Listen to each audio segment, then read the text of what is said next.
Rowdy కుర్రోళ్ళు అని అద్భుతమైన బ్లాక్ బస్టర్ అందుకున్నటువంటి ప్రొడ్యూసర్, రాకాసాతో మన అందరినీ పలకరించబోతున్నటువంటి ప్రొడ్యూసర్ నిహారిక గారిని మాట్లాడవలసిందిగా రిక్వెస్ట్ చేస్తున్నాం.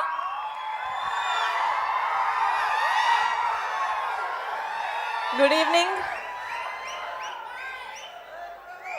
అందరికన్నా ఫస్ట్ నేనే చెప్తా, అడ్వాన్స్ హ్యాపీ బర్త్డే చరణ్. యాక్టర్గా mega power star Ram Charan గారి గురించి మాట్లాడే అంత పెద్దదాన్ని కాదు. నాకు తెలిసింది ఒకటే, చరణ్ ఏ సినిమా చేసినా కష్టపడి మేము రామ్ చరణ్ ఫ్యాన్స్ అని కాలర్ ఎత్తుకునేలాగా ఉండాలి. అది ఒక్క రీజన్కే కష్టపడి చేస్తాడు. I know that. బట్ ఇప్పుడు ఒక ఆడపిల్లలాగా మాట్లాడతాను. చరణ్ తన వైఫ్ని అట్మోస్ట్ రెస్పెక్ట్ తోటి, అట్మోస్ట్ లవ్ తోటి చూస్తాడు.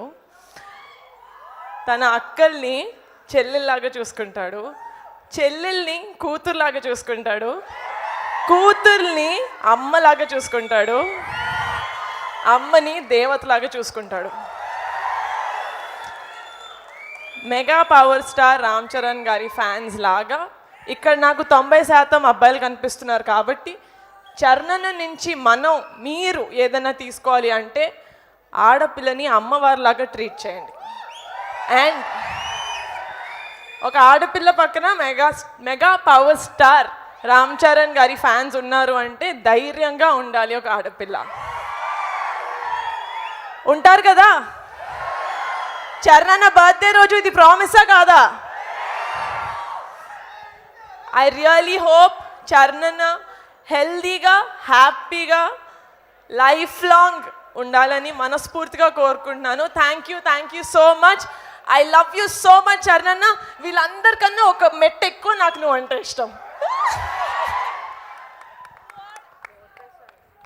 What a wonderful speech Niharika Konidela గారు అదరగొట్టేశారు, అంతే, మామూలుగా కాదు.